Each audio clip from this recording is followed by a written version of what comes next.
All right, so let's ask some questions, big brother. So when you first started in Virginia Beach, Virginia, as a kid, how were you raised? Like, what was your structure? Well, back then you got to look at it was late 80s, early 90s through that period. My upbringing, my mom had moved down here from New York. I was coming down for the summer at that point. I was back and forth, couldn't adjust. I was used to the city atmosphere. Didn't have any friends down here, so I came down during the summer, or vice versa, went to New York during the summer. We first lived in Norfolk. Didn't know anybody. I went to a school out there, Norfolk Academy. Went in there with, my bombers back then. They had 3 level bombers that was popular: the gray, black, and the red. I had a gray level one with the fur on the collar. Wound up getting in a fight, getting jumped for the jacket. Of course, I got in trouble. I got labeled a troublemaker. I was an out-of-towner. My mom sent me back to New York. Wound up coming back and forth after that until I was introduced to football. That was a game changer for me. It gave me structure. It gave me friendship. It provided a lot of means and discipline to me. My mom was a single mom at that time, so my coaches became mentors. My the people that played with me, they became family, and that actually gave me a means of wanting to do good, wanting to thrive through school, get good grades, to play football. That was my whole world at one time. Back during that time in my upbringing, football was everything. I could look at it and I could see that was one of my crossroads when I felt that I couldn't play football anymore. I have already spoke on turning the corner and resulting to a street life. And that was at that point, that was one of the first crossroads in my life where I felt that I could not play football no more. So I resorted to what I knew best outside of school, and that was the street life. So prior to that, your family structure was good. After you decided that the streets was what you wanted to do, how did you introduce yourself to that?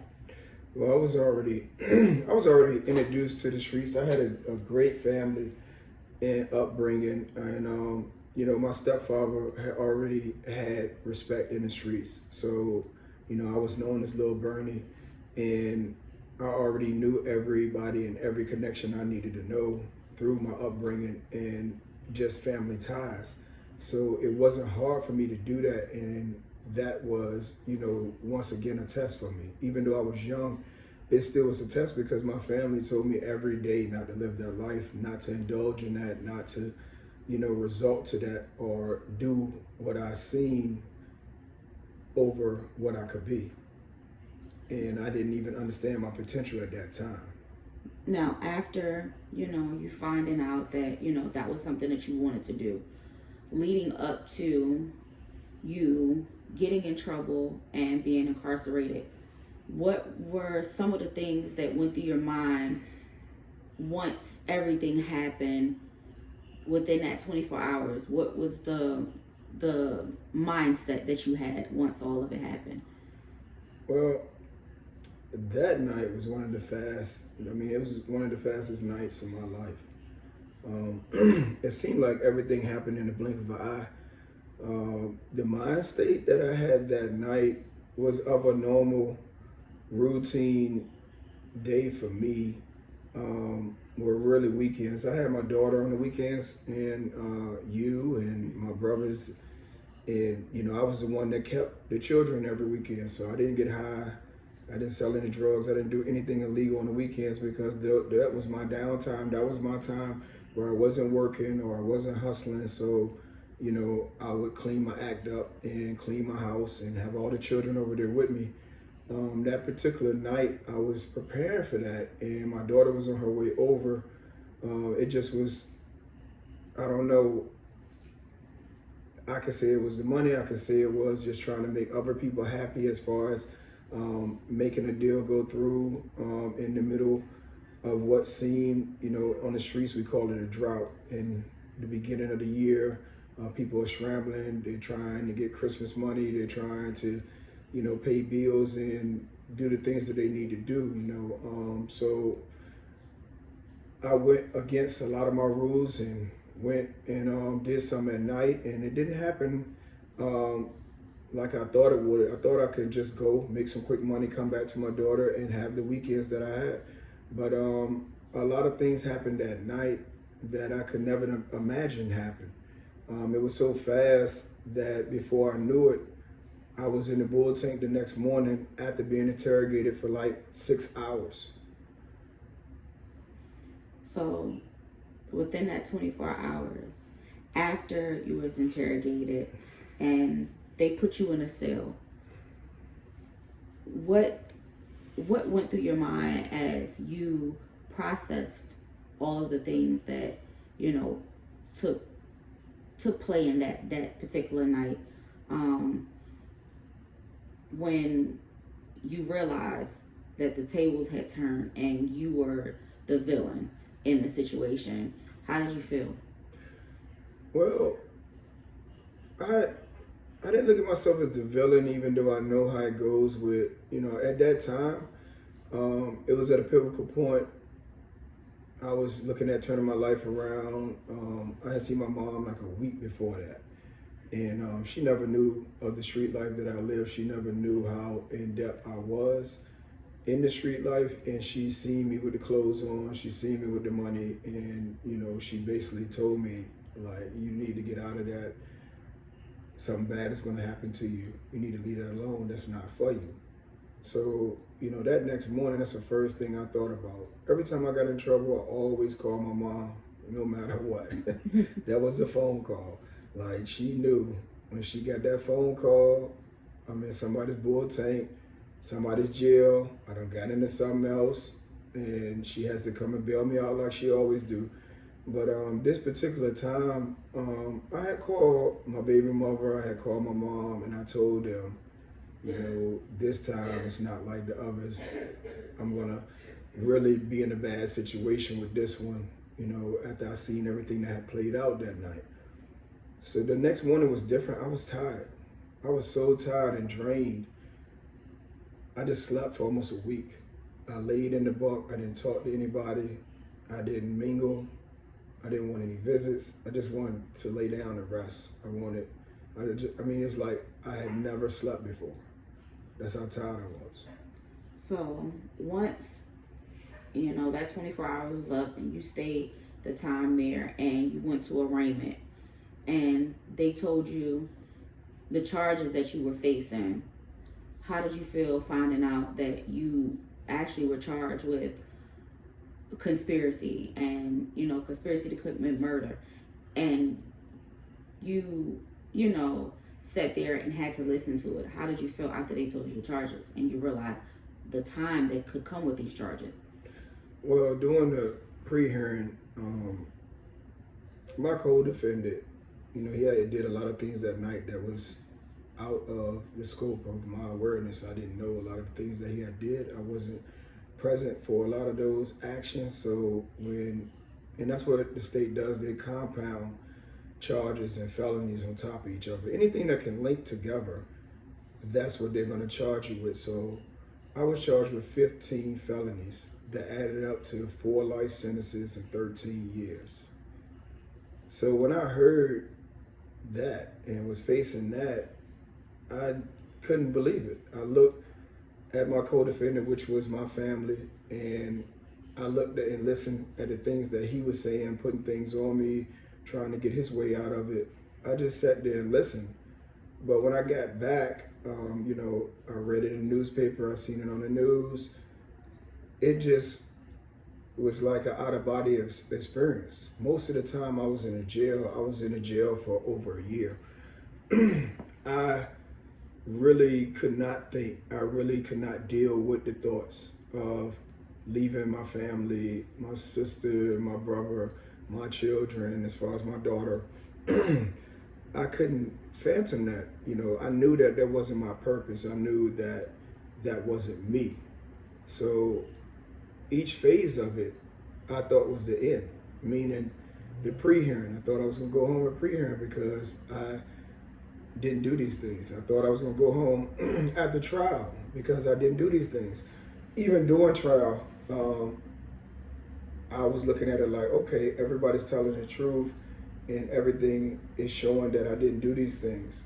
But, the last day when my co-defendant got up there and, he lied about a few things, but I still couldn't see myself being convicted of the charges, of the 15 charges that I was facing, because I didn't know anything about the law that they was tying to it, which is felony murder. Felony murder is an aspect of where that if you're the cause of the effect, you don't have to be the person that murdered somebody. And meaning that I was the drug dealer and a drug deal gone bad. So without me, there wouldn't be any drug deal. So I was found guilty by association of all 15 counts.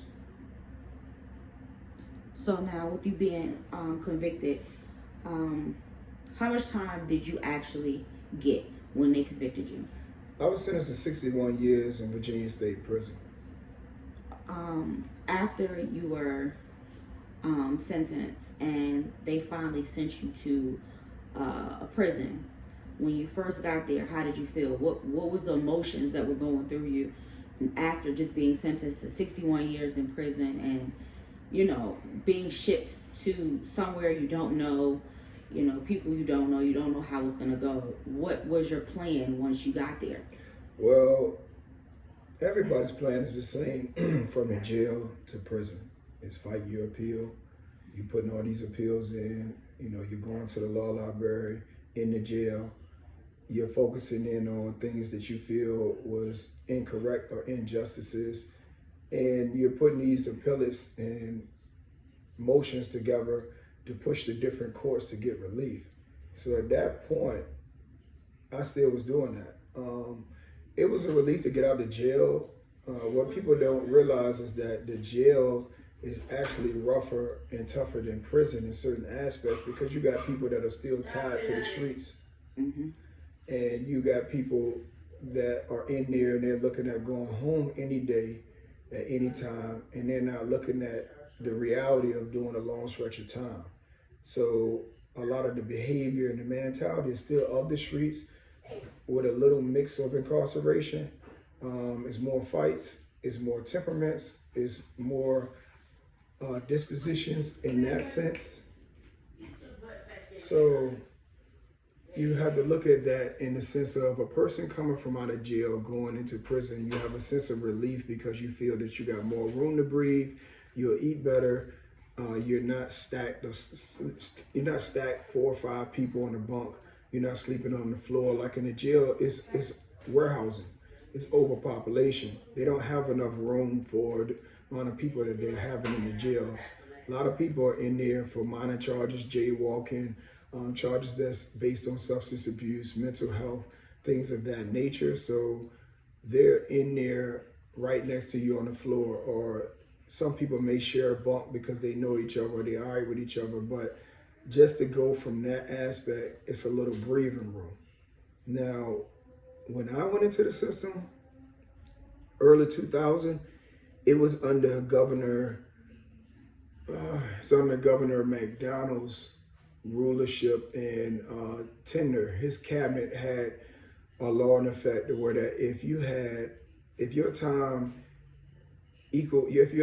age equaled up over 80 years, you was considered a lifer, even if you wasn't sentenced to life or natural life. My time plus my age, which was 61 years plus 24 years old, that was 85 years. So I had to go all the way up to Supermax 23 and 1.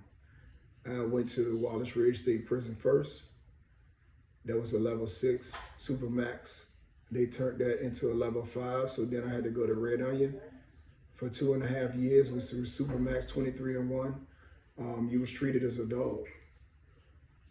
You had to get on your knees, put your hands forward to get cuffs on through the slot of the door, then turn around where they could shackle you ankles, around your waist with a dog leash where they can maneuver you and direct you. Then they will let you stand up. Once those components was on you, they will put the black box on you.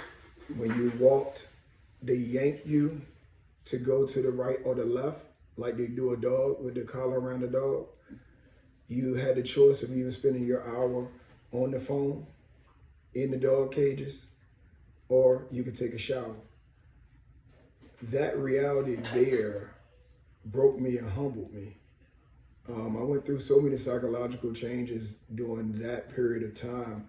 That was the roughest time of my being. I had nightmares about the trial. I had nightmares about what happened that night. I just went through a lot of ups and downs within that 2.5 year period.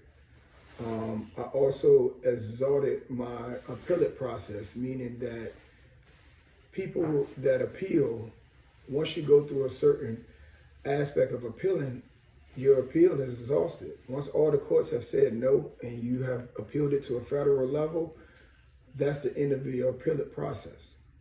So then you're left to either do your time or try other measures as far as pardons or anything like that to try to get relief on your sentencing. At that point, I didn't know anything about a pardon. It was early 2000. So my thought was I was stuck.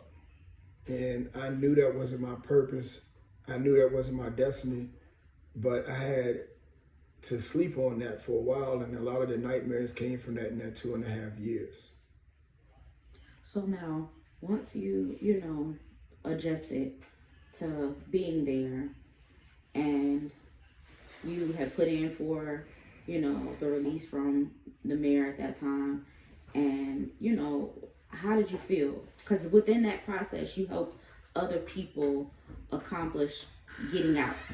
How did you feel after knowing that you helped other people get out, but you're still in there? Well, that came down the line. Before that point, I can't skip over one. After I got out of 23-1, I went back to Wallens Ridge. And, I had been in an environment where you're with the worst of the worst, and your mind frame has to match that for survival purposes. So when I was shipped back, I got out of 23-1, I was shipped back to Wallens Ridge. It took me a minute to adjust. I went into a cell with a guy I didn't know. We argued a lot. It was one day that I'll never forget. I went out and got in line for the phone. Every phone, you have approximately 88 men in one unit with 6 phones. So you have to stand in line. A lot of fights, a lot of stabbings. People have got killed over the phone. I'm in line for the phone. This young guy come up to me. He's trying to talk to me, and I shunned him off. He wouldn't leave, so then I got loud with him. And that came from the reason I pushed him away, that comes from, prison code and prison laws, as far as you not knowing anybody, you not want people in your business, you don't want no new friends. So I pushed him away, I shunned him.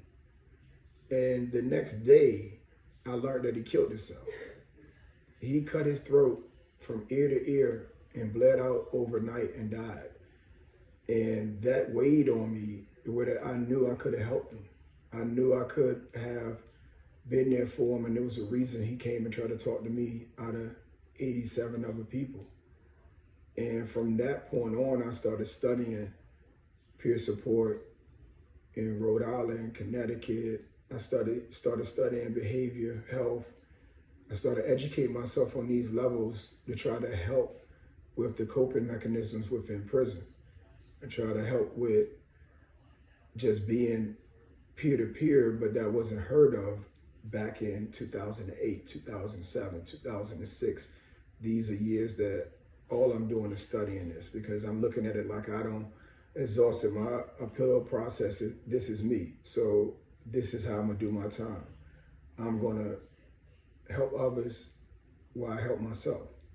So that was the beginning of what I didn't know would evolve into peer ran courses, peer ran groups. It was 2015. I was transferred to Buckingham Correctional Facility from Sussex 2, which I had spent a decade on Sussex 2 State Prison. And when I got to Buckingham, I had all this material because all I used to do is study and write and take notes, study, write, take notes, study, write, take notes. And this was how I coped. Other than running the kitchen, running the program for the Nation of Gods of Earth, I studied. I took notes on how to help people think better, feel better, live better. And I applied it to a prison atmosphere. So by the time I got to Buckingham, I had so much information, education, and was able to correlate it with the penal code, with how we think, what we go through. And I was granted the first peer-based and ran group, which was Second Chance Quest support group for men. It was a lot of us, maybe like 15 mentors of every ethnic background and preference. You know, we had two mentors for European, Asian, Black, LGBTQ. I mean, each population was represented in this support group. And it was the first time that they allowed us to run and be of us, for us to help us. That led to, by the time I got out, I had at least 46 different peer-based programs I had helped and assist and had my hands in by that time. The state wound up adopting one of them. From my knowledge now, this is the base of us having certified peer recovery specialists in the state of Virginia, in the DOC.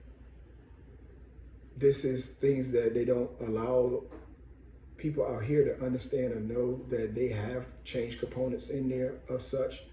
These are individuals that sacrifice themselves. They have life or abundance of time, but they're giving their self to others that are coming home to try to help them manage, to try to help them cope.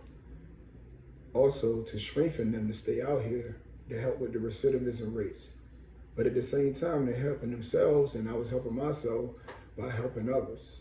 I gained a lot through that process. I actually matured and grew up into a man in prison.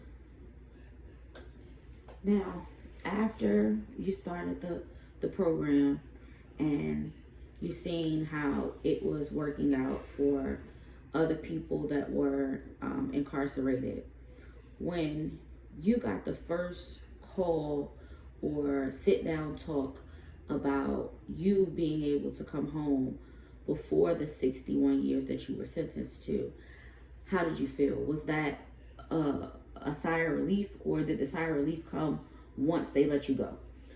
No, it really wasn't a relief in neither aspect. You don't really get a call when you put a pardon in. You put it in just like any other paperwork or procedure. And my pardon was in for 4 years. That is more stress, and it's more of wear and tear. You see people getting these notices and letters of getting turned down, their pardon being turned down, and you have to wait a certain amount of time to file another pardon. You have governors coming in and out. You have different laws changing.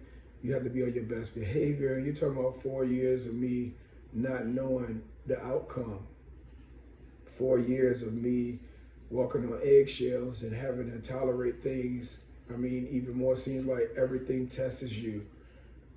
And that's what it felt like to me. Like everything that could have came my way, came my way. I went through, during that period of being spit in the face, I was punched in the face, I mean, and these were things with people that I was supporting. These were people that were struggling with mental health and substance use. And I had to not just tolerate that, but I continued to help them. I continued to be a support system to them, even after these acts. But at the same time, I had to explain to my peers why I tolerated it, why I allowed it. And I had to stop others from hurting those individuals on my behalf because of the level of respect I had. But I had to model the way on several different levels, and that's what comes with that. When you're putting in a pardon or you're telling your family that you have changed, you have to show that change in every way. You can't have a free day or excuse or pass an hour, a day, a week and say, oh, this just was a bad week for me, but I have changed. This was just a bad week for me, but still let me go home. This is where you have to either put up or shut up. And you have to show yourself more than others that your change is a reality. So when we're looking at that, the people that I surrounded myself with was people of the same mind frame that had accepted their change and had put their change into motion, into action. So the peers that was around me, there was a light in mind frame, there was a light in behavior and action. There also was a light in sacrificing and giving their livelihood up for the greater good of others, giving their everyday where that, prison promotes you to be nothing.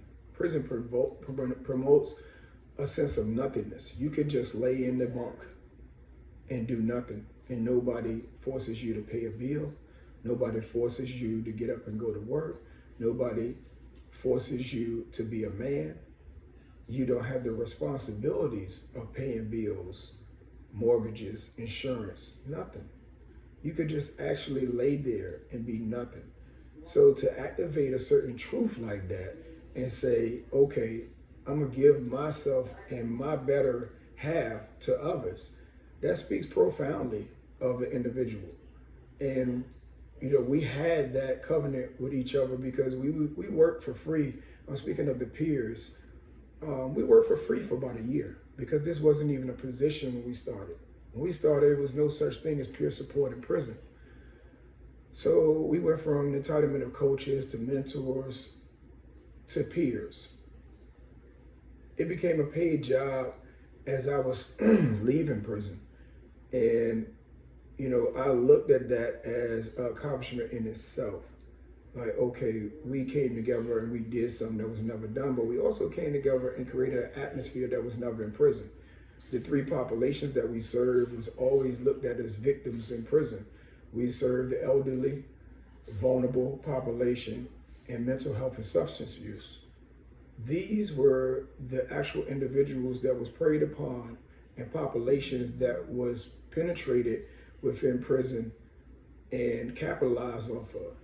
So for us to actually invent an environment in every prison that would be educational and a safe haven for them to evolve into men, evolve into adults, and take on responsibility on their way back into society, that was a hell of an accomplishment.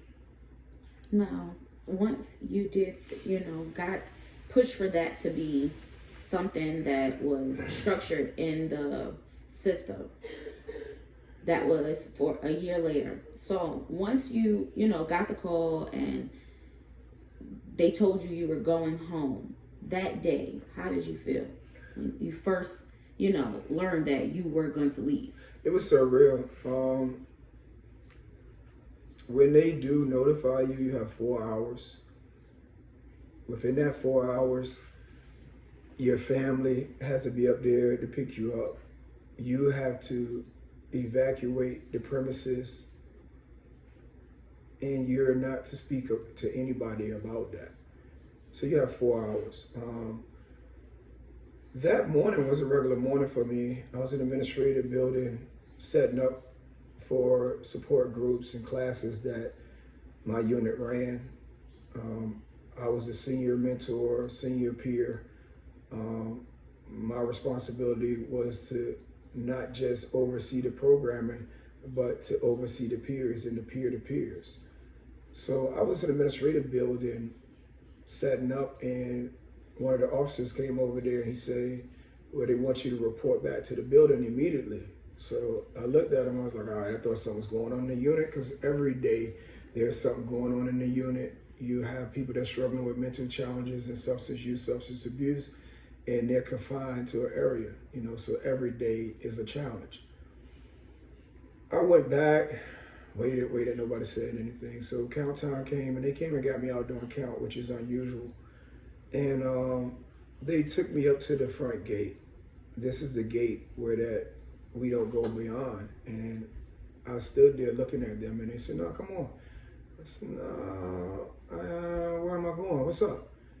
And they're like, no, just come with us. Somebody wants to speak to you. So I paused, cautious, and I walked with them. I went into a room. It was 4 different wardens from other compounds that I was there. 2 from the compound I was on, 2 from that was previously at that compound, and 1 from another compound. So it was 4 of them total.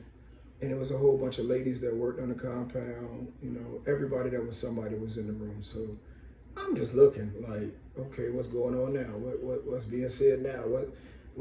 What's next? Thinking I'm about to get shipped, or somebody done died in my family. I didn't know what to expect. And they started reading my pardon. So it's like I just blanked out at that point, and they're just reading it, and they're reading all the injustices. I was sentenced to 33 years over my guidelines. I was given more time than the actual person that committed the crimes. I was given twice the amount of time as the person that committed the crimes, because he testified against me. There was a lot of injustices that they was reading that I had put on so many different appeals, and they denied them. And I just was sitting there listening to it like, okay, been there, done that, okay, said that, okay. And I'm still waiting on the conclusion, and I'm reading all this. So when they got to the last page of the pardon, and Governor Ralph Northam had granted my pardon, I didn't know what to do. I just sat there, froze. And it was like, you're not gonna cry? You're not happy? And I'm just looking like, did I just hear what I thought I heard?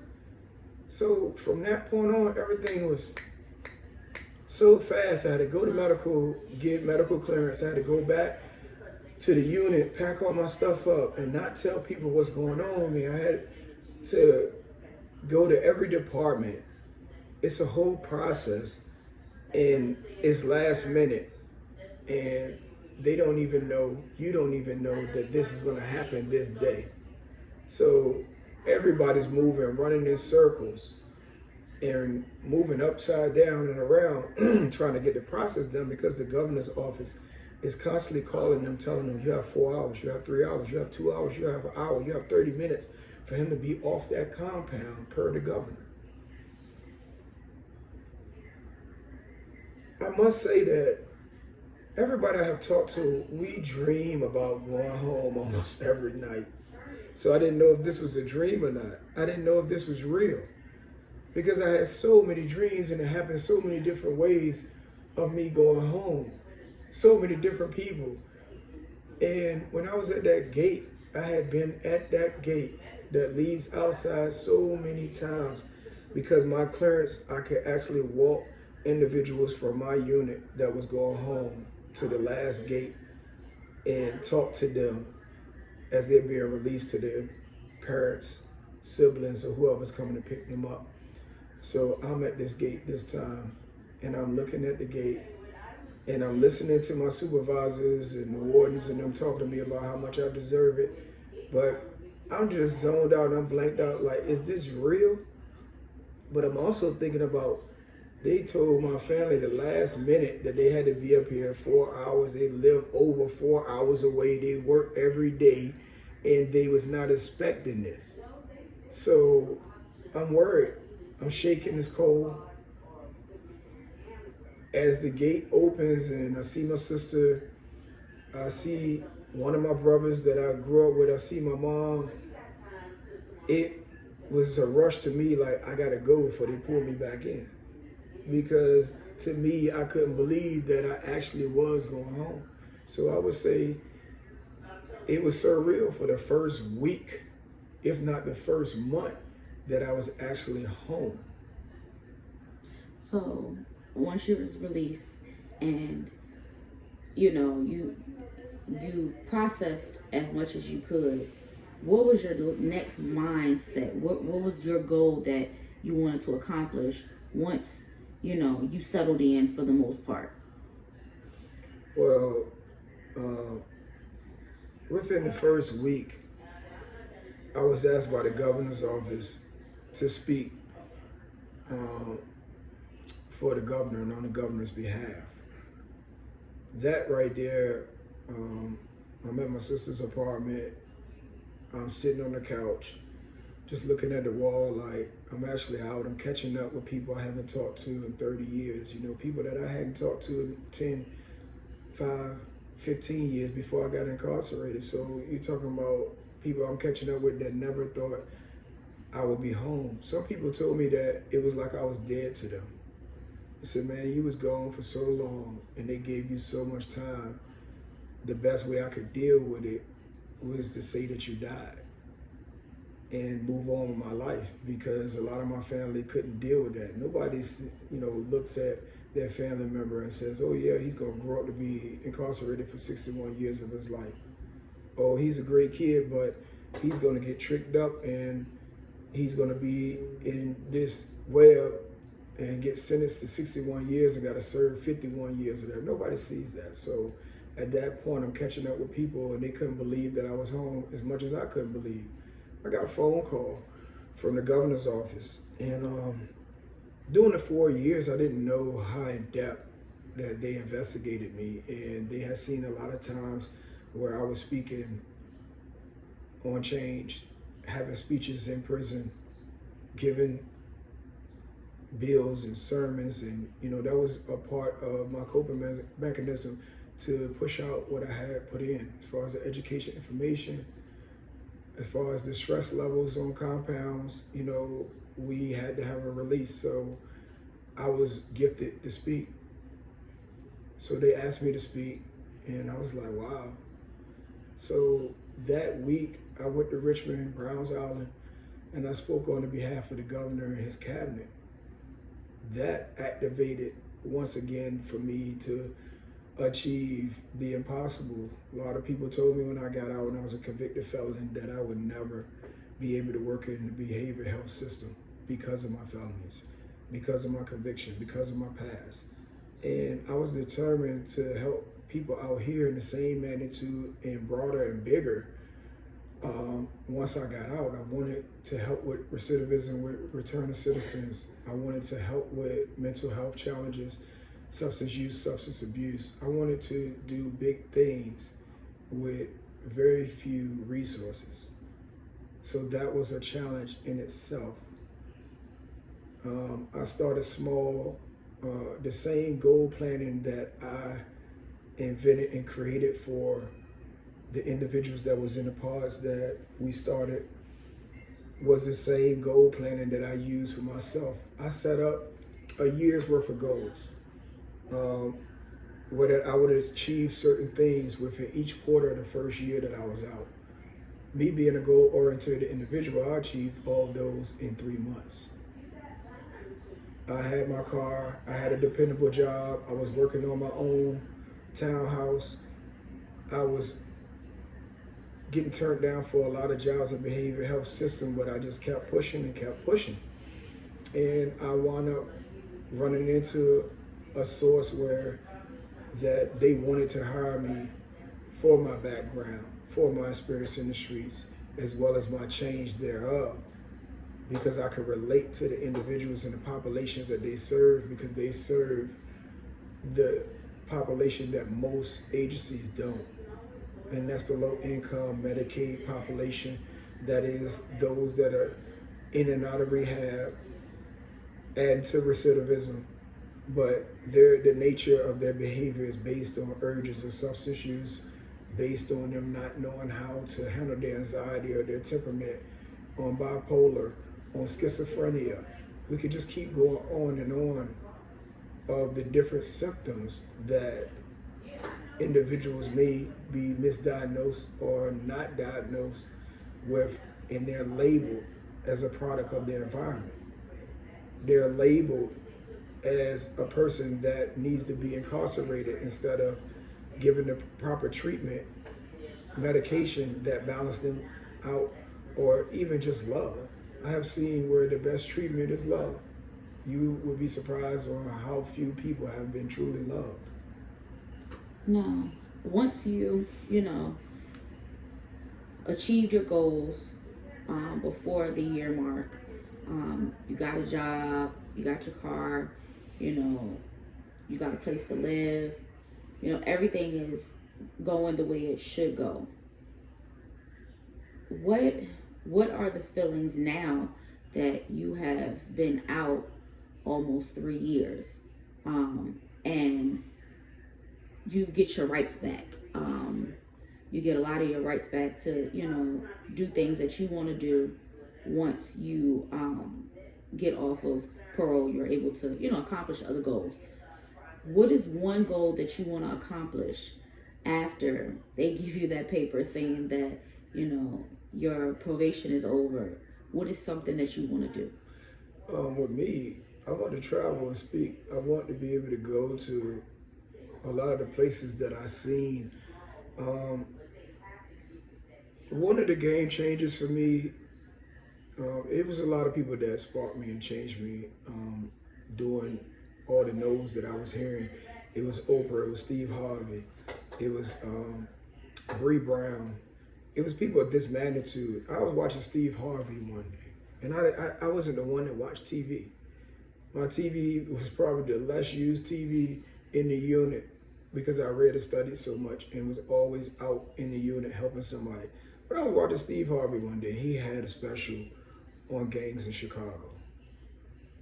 And it was a lady that had a brick, a stone for every child that was killed as an innocent bystander or in a circumstance or situational occurrence of gang violence in Chicago.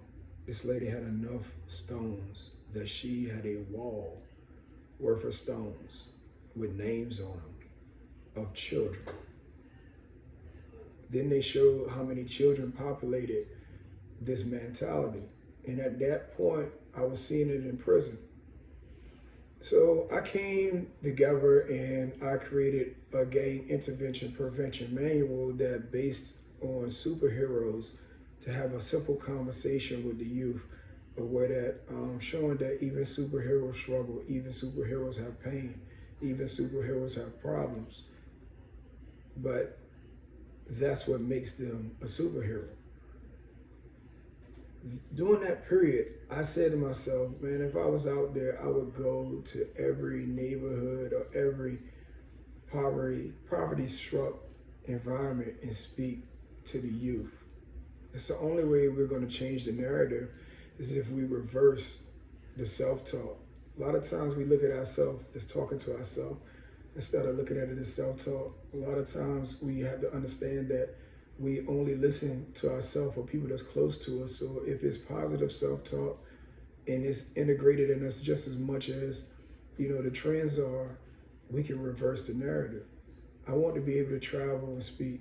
I want to be able to travel without restrictions. Even though an individual is out, you're still on supervised probation for 3 years under the conditions of a conditional pardon. You're still under supervised probation for 3 years. So you still have a lot of worries, a lot of ifs. I don't want to travel under those restrictions and I get pulled over. What if I get pulled over and it's the wrong state trooper? What if I'm somewhere and something happens in another state and I get arrested? It's a lot of what ifs in that. So I don't really deal with what ifs. I like facts and not assumptions. I like facts and not hypotheticals. That is the root of anxiety when you have all of these uncontrollable thoughts in your head. So I would like to just travel without restrictions and be able to speak freely. Because a lot of the things that we see on social media, we have to be careful too, because we're still on supervised probation. We're still on papers, and sometimes we think, okay, if I say the wrong thing, they may get offended and say, okay, enough is enough with him. Let's go ahead and put him back in. So that's one of the things I would like to do, is travel and speak. So once you're able to accomplish that, that will be a really big accomplishment, which November is coming up really fast. It's coming up really fast for you to be, off probation, and be able to celebrate the fact that you are home. What are, besides you being able to travel, what are some of the things that you want people to know, know about the journey that you've been on? One thing that you can tell them, to sum up this journey you've been on this far, even though it's still a long milestone to go, but what is one thing that you can, give to people? Well, one of my phrases is struggle, strength, and stability. Even in the midst of my incarceration to my release, it's not smooth sailing. The struggles that I have endured have added strength to me whether I liked it or not.